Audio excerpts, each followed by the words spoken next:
여보, 정말 괜찮아요? 이미숙은 남편 박진호의 낡은 양복을 걱정스러운 눈빛으로 바라보았다. 그들의 여의도 펜트하우스 드레스룸에서 70세의 박진호는 거울 앞에 서서 자신의 모습을 바라보고 있었다.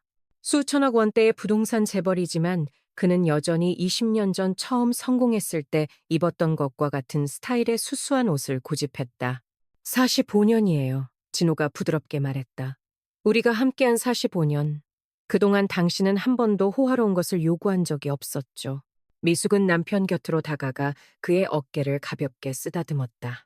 그녀의 한복은 소박했지만 품위가 있었고 하얗게 센 머리는 단정하게 쪽을 지어 올렸다. 진호 씨, 저는 지금 이대로도 충분히 행복해요.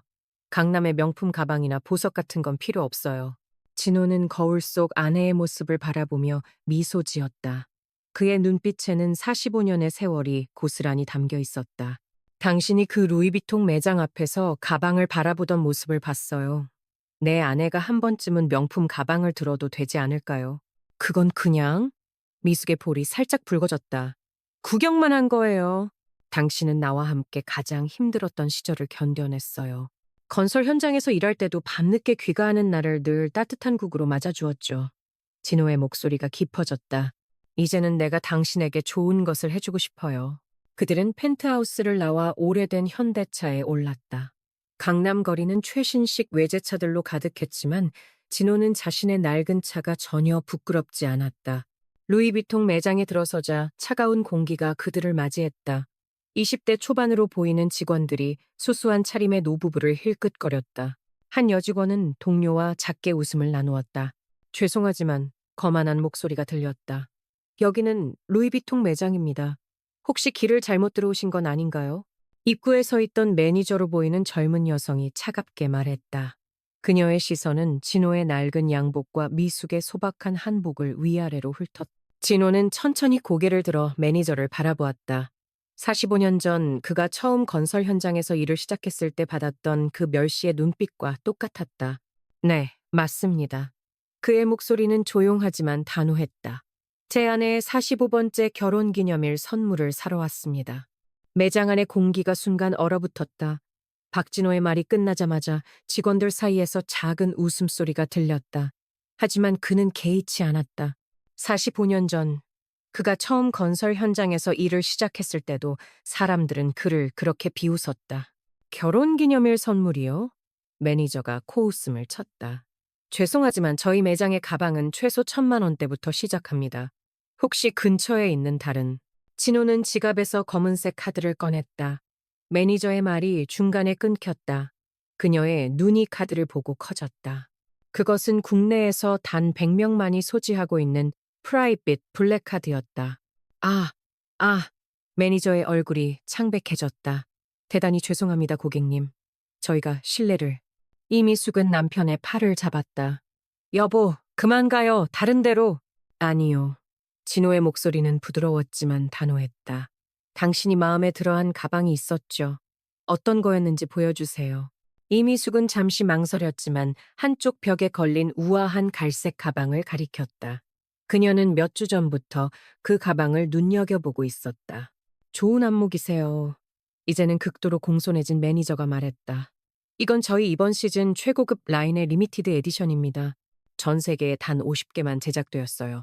진호는 아내를 바라보았다. 45년 전 그들이 처음 만났을 때가 생각났다. 당시 그는 건설 현장의 일용직 노동자였고 이미숙은 근처 포장마차에서 일하는 아르바이트생이었다. 그녀는 매일 밤 그에게 따뜻한 어묵 국물을 건네주었다. 이거로 하겠습니다. 진호가 말했다. 매니저가 가방을 가져오는 동안 이미숙은 남편의 손을 꼭 잡았다. 이런 비싼 걸 사지 않아도 되는데 당신은 내 인생의 전부예요. 진호가 속삭였다. 45년 동안 당신은 한 번도 사치스러운 것을 요구한 적이 없었어요. 늘 검소하게 살면서 우리 아이들 교육비를 아끼고 내가 사업을 시작할 때도 묵묵히 곁을 지켜주었죠. 이미숙의 눈시울이 붉어졌다. 그녀는 지난 세월을 떠올렸다. 진호가 처음 부동산에 투자하겠다고 했을 때 모든 사람들이 그를 말렸다. 하지만 그녀는 남편을 믿었다. 그들은 전세금을 빼서 작은 땅을 샀고 그것이 지금의 재산을 일구는 시작이 되었다. 매니저가 가방을 가져왔다. 카드는 여기로. 그녀가 말했지만 진호는 이미 지갑에서 현금 다발을 꺼내고 있었다. 현금으로 하죠. 그가 말했다. 영수증은 필요 없습니다. 매장을 나오면서 이미숙은 남편을 바라보았다. 그의 낡은 양복, 허름한 구두, 그리고 주름진 얼굴. 하지만 그녀의 눈에는 이 세상에서 가장 멋진 남자였다. 우리 저녁 먹으러 갈까요? 진호가 물었다. 옛날에 자주 가던 포장마차가 아직도 있더라고요. 이미숙은 미소를 지었다. 수천만 원짜리 가방을 든 채로 포장마차를 간다는 게 우스웠지만 이것이 바로 그들이었다. 겸손하고 소박하고 하지만 서로를 향한 마음만큼은 누구보다 부자인 부부. 그날 밤 여의도의 고급 펜트하우스에서 두 노인은 소주 한 병을 놓고 오랜 이야기를 나눴다. 이미숙은 새 가방을 바라보며 미소 지었다. 그것은 단순한 사치품이 아니었다. 45년이라는 시간, 그들이 함께 걸어온 길, 그리고 앞으로도 함께 할 날들의 증표였다. 그날 밤 소주 한 병을 비우고 난 후 이미숙은 오랜만에 옛 앨범을 꺼냈다. 바랜 사진들 사이에서 1978년 겨울의 한 장면이 그들의 시선을 사로잡았다. 여보, 기억나요? 이미숙이 낡은 흑백 사진을 들어보였다. 우리가 처음 만났던 그 포장마차. 진호는 사진을 받아들며 깊은 한숨을 내쉬었다. 어떻게 잊을 수 있겠어요. 그때 당신은 매일 밤 내게 따뜻한 어묵 국물을 건네주었죠. 1978년의 서울은 혹독했다. 영하의 날씨 속에서 건설 현장의 일용직 노동자였던 진호는 매일 밤 포장마차에서 끼니를 때웠다. 그곳에서 그는 20살의 이미숙을 만났다. 그때 난 하루 일당으로 겨우 3,000원을 받았어요. 진호가 회상했다. 그런데도 당신은 늘 오늘은 서비스예요. 라며 덤으로 어묵을 더 주었죠. 이미숙은 남편의 거친 손을 잡았다. 45년이 지났지만 그의 손에는 여전히 그때의 굳은 살이 남아 있었다. 당신이 너무 열심히 일하는 게 보였어요. 다른 일용직 아저씨들은 술에 취해 행패를 부리기도 했는데 당신은 늘 조용히 앉아서 책을 읽었죠. 그땐 건설 관련 책이었어요. 진호의 눈이 반짝였다. 언젠가는 내 회사를 세우겠다는 꿈이 있었으니까. 사진을 넘기자 그들의 결혼식 사진이 나왔다. 허름한 동네 교회에서 올린 소박한 예식이었다. 이미숙의 웨딩드레스는 중고였고 진호의 턱시도는 빌린 것이었다. 부모님들이 모두 반대하셨죠. 이미숙이 슬픈 미소를 지었다. 일용직 노동자와 포장마차 아르바이트생의 결합을 누가 축복해주겠어요. 진호는 아내를 끌어안았다. 하지만 우리는 해냈어요. 당신의 부모님이 쫓아내다시피 내보내셨을 때도 우리는 포기하지 않았죠. 그들의 신혼집은 반지하 단칸방이었다. 겨울이면 벽에 성에가 끼고 여름이면 곰팡이가 피어났다. 하지만 그곳에서 그들은 자신들만의 작은 천국을 만들었다. 기억나요? 첫 달에 쌀을 살 돈도 없어서 이미숙의 목소리가 떨렸다. 당신이 포장마차에서 받아온 남은 어묵으로 끼니를 때웠죠. 진호가 말을 이었다. 그래도 그때가 참 행복했어요. 당신 곁에만 있으면 다른 건 아무것도 부럽지 않았으니까. 진호는 일하면서 밤에는 독학으로 공부했다. 건설 현장에서 배운 경험을 토대로 그는 조금씩 자신만의 사업 계획을 세워나갔다. 이미숙은 그런 남편을 위해 세 가지 일을 동시에 했다. 낮에는 식당 일을, 저녁에는 포장마차를, 주말에는 청소 일을 했다. 당신이 처음 부동산 투자를 하자고 했을 때 난 무서웠어요. 이미숙이 고백했다. 우리가 어렵게 모은 전세금을 모두 날릴 수도 있다고 생각했거든요. 진호는 쓰게 웃었다. 그래도 당신은 나를 믿어주었죠. 당신이라면 할 수 있을 거예요 라고 말해주었어요. 그들의 첫 투자는 서울 변두리의 작은 땅이었다. 당시에는 아무도 관심을 가지지 않던 곳이었지만 진호는 그곳이 개발될 것이라고 확신했다. 그리고 그의 예상은 적중했다. 첫 이익금으로 당신에게 금반지를 사주었을 때 진호의 목소리가 떨렸다. 전 울었죠. 이미숙이 말을 이었다. 그건 단순한 반지가 아니었으니까요. 우리의 꿈이 이루어지기 시작한다는 증표였으니까. 창밖으로 여의도의 야경이 빛났다. 45년 전 그들은 이런 풍경을 상상조차 할 수 없었다. 하지만 지금 그들은 이 화려한 도시를 내려다보며 앉아있다. 여보, 진호가 아내의 손을 꼭 잡았다. 우리가 여기까지 올 수 있었던 건 모두 당신 덕분이에요. 당신의 사랑과 믿음이 없었다면 난 아직도 그 건설 현장에서 일하고 있었을 거예요. 이미숙은 남편의 어깨에 기대었다. 새로 산 명품 가방이 옆에 놓여 있었지만 그녀의 눈에는 45년 전 그들의 첫 만남이 담긴 흑백 사진이 더욱 빛나 보였다. 1985년의 어느 겨울밤, 이미숙은 남편의 병실 앞에서 한숨을 내쉬었다. 진호는 과로로 쓰러져 이틀째 의식이 없었다. 부동산 개발 사업을 시작한 지 3년. 그들의 첫 프로젝트가 위기를 맞은 것이다. 박 사장님, 부인, 창백한 얼굴의 직원이 뛰어왔다. 은행에서 대출금을 회수하겠다고 합니다. 이미숙의 손이 떨렸다. 그들이 가진 모든 것을 담보로 잡힌 상태였다. 대출금을 못 갚으면 모든 것을 잃게 될 터였다. 여보, 그녀는 병실의 남편을 바라보았다. 내가 어떻게든 해결할게요. 다음 날 이미숙은 남편의 회사를 찾았다. 직원들은 그녀를 의아한 눈으로 바라보았다. 포장마차에서 일하던 아줌마가 어떻게 회사를 이끌 수 있을까 하는 눈빛이었다. 사모님, 이건 너무 위험합니다. 재무팀장이 말했다. 지금 개발 중인 땅이 문제가 생겼어요. 정부에서 갑자기 규제를 바꾸면서 보여주세요. 이미숙의 목소리는 단호했다. 모든 서류를 보여주세요. 밤을 새워가며 이미숙은 서류를 검토했다. 남편이 병실에서 꿈틀거릴 때마다 그녀는 더욱 필사적으로 해결책을 찾았다. 여기. 그녀는 마침내 무언가를 발견했다. 정부 규제가 바뀌었다면 우리도 계획을 바꾸면 되잖아요. 네? 재무팀장이 놀란 눈으로 그녀를 바라보았다. 주거시설 대신 상업시설로 바꾸는 거예요. 규제는 주거시설에만 해당되니까. 직원들은 입을 다물었다. 포장마차 아줌마라고 무시했던 그들의 생각이 부끄러워졌다. 이미숙은 남편 곁에서 모든 것을 지켜보고 배워왔던 것이다. 한 달 후 진호가 깨어났을 때 회사는 이미 위기를 벗어나 있었다. 여보, 진호가 믿을 수 없다는 듯이 아내를 바라보았다. 이게 다 당신이 그동안 혼자 고생하는 걸 보고만 있었는데. 이미숙이 남편의 손을 잡았다. 이제는 내가 당신 곁에서 함께 싸울 거예요. 그 일을 계기로 이미숙은 회사 경영에 적극적으로 참여하기 시작했다. 그녀의 실용적인 판단력과 진호의 선견지명이 만나 시너지를 이루었다. 당신은 내 인생의 반려자이자 동반자예요. 어느 날 진호가 말했다. 난 그동안 당신을 보호하려고만 했는데 사실 당신이 늘 나를 지켜주고 있었네요. 1990년대 초 그들의 회사는 급성장했다. 서울 변두리의 작은 땅들이 개발되면서 투자금은 수백 배로 불어났다. 하지만 그들은 여전히 소박한 생활을 유지했다. 사모님, 이제 좀 더 좋은 옷을 입으시지요. 비서가 조심스럽게 제안했다. 이미숙은 웃으며 고개를 저었다.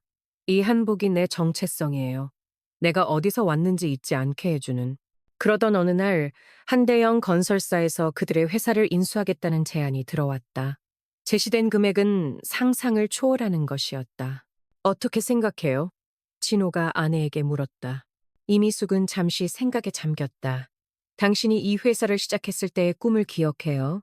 단순히 돈을 벌기 위해서가 아니었죠. 사람들에게 보금자리를 만들어주겠다는. 진호는 아내를 바라보았다. 45년이 지난 지금도 그녀의 눈빛은 여전히 맑고 깊었다. 인수 제안은 거절하죠. 그가 결정을 내렸다. 우리는 우리만의 방식으로 계속 가야 해요. 그날 밤 그들은 여의도의 작은 포장마차를 찾았다.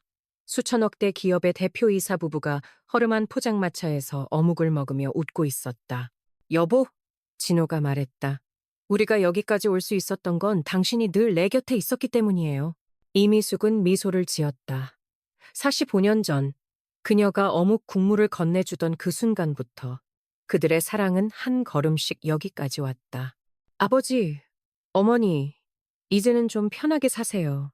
큰아들 진우가 한숨을 쉬었다. 이런 오래된 현대차를 타시면서 무슨 수천억 대의 기업 회장님이세요. 저녁 식사 자리에서 진호와 이미숙은 자녀들의 걱정 어린 시선을 받고 있었다. 둘째 딸 수진도 고개를 끄덕였다. 맞아요. 어머니는 아직도 시장에서 장을 보시고 백화점 세일 때만 옷을 사시잖아요. 우리가 부끄러워서 그러는 게 아니라. 이미숙은 조용히 밥을 먹던 막내 은주를 바라보았다. 32살의 은주는 부모님을 가장 닮은 성격이었다. 난 우리 부모님이 자랑스러워. 은주가 입을 열었다. 돈이 많아도 검소하게 사시는 모습이. 너는 아직 어려서 몰라. 진우가 말을 잘랐다. 우리 회사 직원들이 뒤에서 뭐라고 수군거리는 줄 알아. 회장님이 그렇게 구두쇠라서 우리 월급도 짜다라고. 진호는 천천히 수저를 내려놓았다. 진호야, 네가 우리 회사를 물려받게 될 테니 하는 말인데 돈은 쉽게 벌 수 있는 게 아니야. 아버지, 전 압니다. 진호의 목소리가 높아졌다. 하지만 시대가 바뀌었잖아요. 요즘은 이미지가 중요한 시대라고요. 이미숙은 남편의 손을 꼭 잡았다. 45년 전 그들이 반지하 단칸방에서 시작했을 때가 떠올랐다. 너희들이 어렸을 때 기억나니? 이미숙이 조용히 말했다. 우리가 처음 돈을 벌기 시작했을 때. 수진의 표정이 부드러워졌다. 네, 어머니가 늘 말씀하셨죠. 우리는 부자가 된 게 아니라 돈을 맡아 관리하는 거다라고.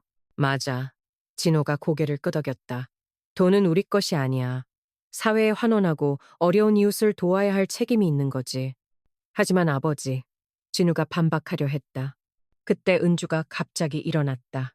오빠, 언니, 우리 옥상에 좀 올라가 볼까요? 서울의 야경이 펼쳐진 옥상에서 세 남매는 어린 시절의 기억을 나누기 시작했다. 기억나? 은주가 말했다. 우리가 어렸을 때 아버지가 매주 일요일이면 우리를 데리고 고아원에 봉사하러 가셨잖아. 진우는 한숨을 쉬었다. 그래, 그때는 이해할 수 없었어. 우리가 그렇게 부자면서 왜 주말마다 고아원에 가서 봉사를 해야 하는지. 난 이제 알 것 같아. 수진이 말했다. 부모님은 우리에게 돈보다 더 중요한 걸 가르치시려고 했던 거야. 아래층에서 진호와 이미숙은 테라스에 나와 있었다.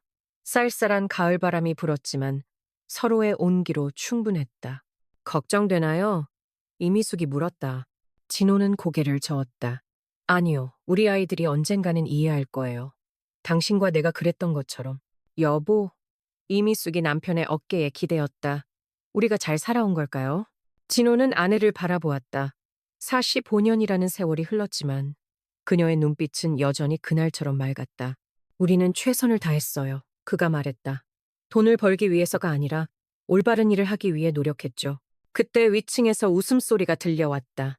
세 남매가 어린 시절처럼 장난치며 웃고 있었다. 보세요. 이미숙이 미소 지었다. 우리 아이들이 결국은 이해하게 될 거예요. 진호는 아내를 끌어안았다. 차가운 가을바람 속에서 그들의 사랑은 더욱 따뜻하게 빛났다. 서울대학교 병원 VIP 병실 앞에서 이미숙은 떨리는 손으로 진료 결과를 들고 있었다. 세월은 그 누구도 비켜가지 않았다. 젊었을 때는 멀게만 느껴졌던 노화와 질병이 이제는 그들의 일상이 되어버렸다. 암이 의사의 목소리가 멀리서 들리는 것 같았다. 초기에 발견되어 다행입니다만. 이미숙은 병실 안에서 잠든 남편을 바라보았다. 70년의 세월이 흘렀지만 그녀의 눈에는 여전히 45년 전 그 건설 현장의 청년이 보였다. 수술은 언제? 그녀의 목소리가 떨렸다. 최대한 빨리 해야 합니다. 하지만 연세가 있으시다 보니 이미숙은 고개를 끄덕였다. 병실로 들어가 남편의 손을 잡았다. 진호는 천천히 눈을 떴다. 여보? 그가 희미하게 웃었다. 왜 그렇게 울상이에요? 누가 울어요? 이미숙은 재빨리 눈물을 닦았다. 그냥 당신이 좀 수척해 보여서. 진호는 아내의 손을 꼭 잡았다. 내가 알아요. 의사가 모든 걸 말해줬어요. 이미숙의 눈에서 눈물이 흘렀다. 당신 없이는 난. 쉿. 진호가 아내의 손을 자신의 뺨에 가져다 댔다. 우리는 아직 할 일이 많아요. 손주들 결혼도 봐야 하고. 그날 밤 이미숙은 병실 의자에서 밤을 새웠다. 간호사들이 편한 VIP 휴게실을 이용하라고 권했지만 그녀는 고개를 저었다. 새벽녘 진호가 갑자기 기침을 하기 시작했다. 이미숙은 놀라서 일어났다. 괜찮아요? 그녀가 물을 가져다 주며 물었다. 진호는 물을 마시고 난 후 천천히 말했다. 미안해요. 왜요? 내가 먼저 갈 것 같아서. 진호의 목소리가 떨렸다. 당신 혼자 두고. 여보! 이미숙이 손가락을 남편의 입술에 가져다 댔다. 그런 말 하지 마요. 우리는 함께 오래오래 살 거예요. 침묵이 흘렀다. 병실 창밖으로 서울의 새벽이 밝아오고 있었다. 기억나요? 진호가 갑자기 말했다. 우리가 처음 만났을 때 이미숙은 미소 지었다. 어떻게 잊을 수 있겠어요? 당신은 매일 저녁 우리 포장마차에 오셨죠. 그때 당신은 진호의 눈이 반짝였다. 내게 특별히 큰 어묵을 주었어요. 그건 이미숙이 부끄러운 듯 웃었다. 당신이 너무 열심히 일하는 게 보여서. 사실 진호가 아내의 손을 꼭 잡았다. 난 그때 어묵은 별로 안 좋아했어요. 네? 이미숙이 놀라서 남편을 바라보았다. 하지만 당신이 주는 거라서 매일 가서 먹었죠. 진호가 웃었다. 당신의 미소가 보고 싶어서. 이미숙의 눈에서 다시 눈물이 흘렀다. 이제 와서 그런 말씀을. 여보, 진호가 진지한 목소리로 말했다. 난 수술을 받을 거예요. 그리고 꼭 이겨낼 거예요. 약속하시는 거예요? 네. 진호가 고개를 끄덕였다. 우리 60주년 결혼기념일도 함께 보내야 하잖아요. 다음 날, 수술실 앞에서 이미숙은 기도했다. 45년 전 그들이 결혼식을 올렸던 작은 교회에서 했던 그 기도를 다시 했다. 하나님, 제발 우리를 좀 더 함께하게 해주세요. 수술은 8시간이 걸렸다. 의사가 나왔을 때 이미숙의 심장은 멈출 것 같았다. 수술은 성공적이었습니다. 의사가 미소 지었다. 회장님의 의지가 정말 대단하십니다. 병실로 돌아온 진호는 평소보다 더 창백했지만 그의 눈빛은 밝았다. 여보, 그가 희미하게 웃었다. 이제 우리 60주년은 문제없겠죠? 이미숙은 남편의 이마에 입을 맞췄다. 시간은 그들의 외모를 바꾸어 놓았지만 서로를 향한 마음만은 첫날처럼 따뜻했다.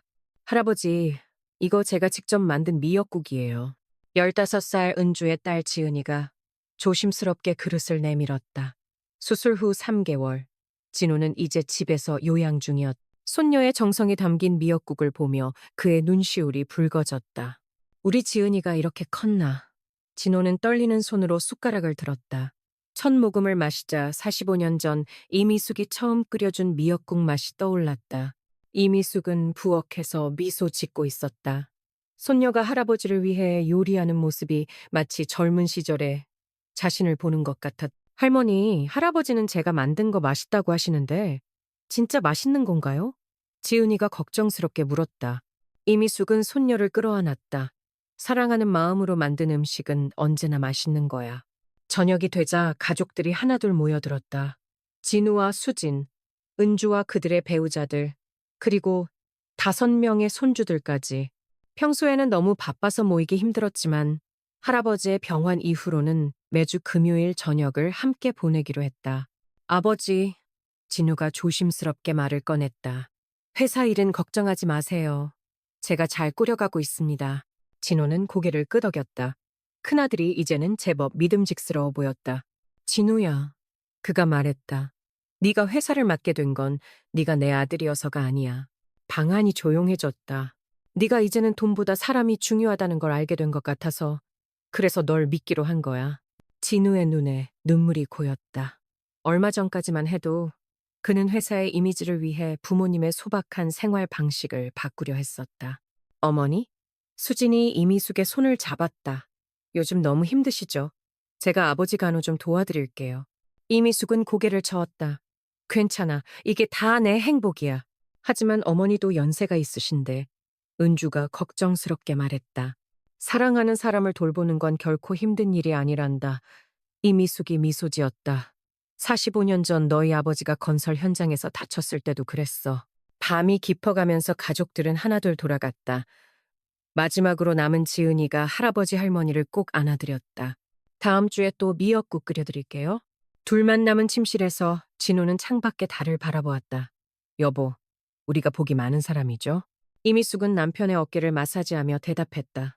네, 우리는 정말 행복한 사람들이에요. 돈이 있어서가 아니라 진호가 말을 이었다. 네, 이렇게 사랑하는 가족이 있어서죠. 침묵 속에서 두 사람은 서로의 손을 잡았다. 나이가 들수록 말보다는 이런 작은 스킨십이 더 많은 것을 전달했다.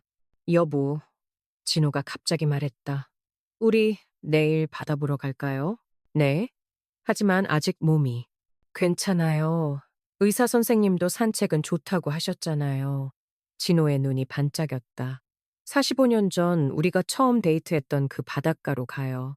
이미숙은 잠시 생각에 잠겼다. 그땐 버스 타고 4시간이나 걸렸었죠. 이번엔 운전기사 붙은 차로 모시고 갈게요. 우리 마나님. 진호가 장난스럽게 말했다. 이미숙은 남편의 농담에 웃음을 터뜨렸다. 세월이 흘러도 변치 않는 게 있다면 그건 바로 서로를 향한 이런 작은 장난스러움이었다. 내일 아침에 일찍 출발해요. 진호가 말했다. 우리끼리만의 시간을 가져요. 이미숙은 고개를 끄덕였다. 45년이 지나도 여전히 설레는 게 있다면 그건 바로 이런 둘만의 시간이었다. 동해의 새벽바다는 45년 전과 다름없이 고요했다. 진호와 이미숙은 젊은 시절 처음 데이트했던 그 해변에 앉아 있었다. 차가운 모래 위에 담요를 깔고 그들은 떠오르는 해를 기다렸다. 여보! 진호가 아내의 어깨를 감싸며 말했다. 그때는 이런 고급 담요도 없었죠. 신문지 깔고 앉아서. 이미숙은 남편의 품에 더 깊이 파고들었다. 네. 하지만 그때가 더 행복했던 것 같아요. 정말요? 진호가 장난스럽게 물었다. 지금은 안 행복해요? 그게 아니라 이미숙이 부드럽게 웃었다. 그때는 아무것도 없었지만 모든 게 가능성으로 가득했잖아요. 새벽바다의 차가운 공기가 두 사람의 뺨을 스쳤다. 멀리서 파도 소리가 들려왔다. 기억나요? 진호가 말했다. 내가 여기서 처음 당신한테 프로포즈 했을 때. 네. 이미숙의 눈시울이 붉어졌다. 반지도 없이 그냥 모래 위에 하트를 그리면서 당신이 눈물을 흘렸죠. 그땐 내가 기쁨의 눈물인 줄 알았는데. 이미숙이 킥킥 웃었다. 사실은 걱정 때문이었어요. 이 바보 같은 사람 나랑 결혼해서 고생만 하겠구나 하고 결국 당신 예언이 맞았네요. 진호도 웃음을 터뜨렸다. 정말 고생 많이 했잖아요. 둘은 잠시 말없이 서로를 바라보았다. 45년이라는 세월이 만들어낸 주름살 하나하나가 그들의 이야기를 담고 있었다. 여보, 진호가 주머니에서 작은 상자를 꺼냈다. 이거, 어머, 이미숙이 놀란 눈으로 상자를 바라보았다. 그 안에는 소박하지만 아름다운 반지가 들어있었다. 45년 전에 못해준 프로포즈. 진호의 목소리가 떨렸다. 이제는 제대로 하고 싶어요. 그는 천천히 무릎을 꿇었다. 수술 후유증으로 아직 몸이 완전히 회복되지 않았지만 그의 눈빛은 젊은 시절처럼 반짝였다. 이미숙 씨, 앞으로도 저와 함께 해주시겠습니까? 이미숙의 눈에서 눈물이 흘렀다. 이제 와서 무슨, 앞으로의 45년도, 아니 그 이상도 함께 해요. 우리가 먼저 떠날 때까지. 해가 조금씩 수평선 위로 모습을 드러내기 시작했다. 붉은 햇살이 두 사람의 얼굴을 비추었다. 네, 이미숙이 속삭였다. 영원히 함께해요. 진호는 떨리는 손으로 반지를 아내의 손가락에 끼워주었다. 45년 전에는 살 수 없었던 반지였지만 지금의 이 반지는 그때의 순수한 사랑의 증표였다. 그때 멀리서 익숙한 목소리들이 들려왔다. 할아버지, 할머니, 돌아보니 진우와 수진, 은주가 아이들을 데리고 해변으로 걸어오고 있었다. 그들의 손에는 도시락과 간식이 가득했다. 어머, 얘들아. 이미숙이 놀라서 말했다. 어떻게? 아버지가 어제 말씀해 주셨어요. 은주가 웃으며 말했다. 45년 전 이 해변에서 처음 데이트하셨다고. 가족들이 모여 앉아 아침 식사를 시작했다. 지은이가 끓여온 미역국, 수진이 만든 김밥, 진우의 아내가 준비한 과일까지. 이제 우리도 매년 이날 이곳에서 가족 모임을 하는 건 어떨까요? 진우가 제안했다. 모두가 동의했다. 이제 이 해변은 단순한 데이트 장소가 아닌 그들 가족의 새로운 전통이 시작되는 곳이 되었다. 해가 완전히 떴을 때 진호와 이미숙은 손을 맞잡고 바다를 바라보았다. 45년이라는 시간 동안 그들은 수많은 풍파를 겪었다. 가난과 고난, 성공과 시련, 그리고 지금의 행복까지. 여보, 진호가 말했다. 우리가 걸어온 길이 결코 쉽지는 않았지만 후회는 없어요. 이미숙이 말을 이었다. 당신과 함께였기에 모든 순간이 행복했으니까요. 그들의 뒤로 자녀들과 손주들의 웃음소리가 끊이지 않았다. 앞으로도 이 가족의 이야기는 계속될 것이다. 그리고 그 중심에는 언제나 진호와 이미숙의 변함없는 사랑이 있을 것이다.